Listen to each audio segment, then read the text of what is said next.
These are instructions for the reef drifter, specifically how to replace the battery pack. First, remove the O-rings from the hull. Then remove the top. And then take out the electronics enclosure.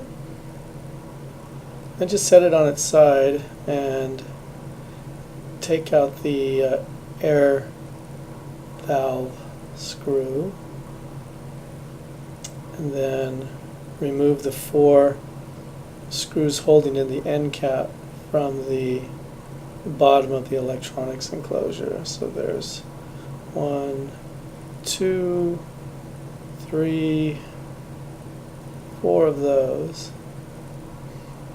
And then you're just going to work the bottom off, just pulling it off. That takes a little effort.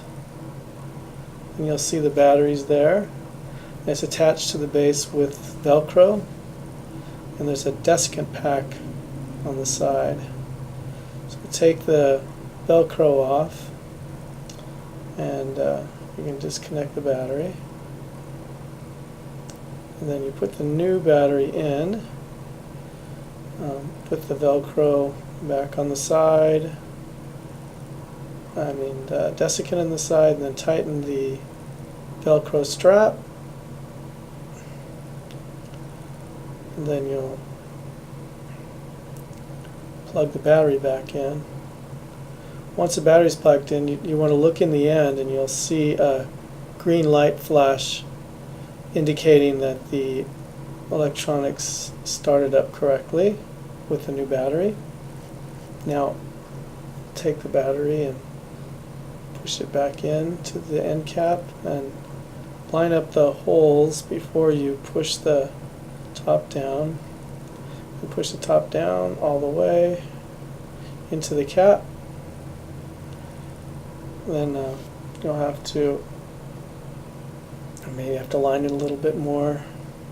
Take the air valve screw again, screw it back in, and then take your 4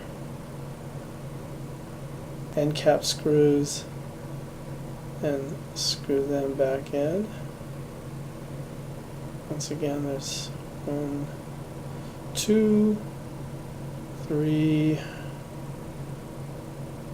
and 4 of these. And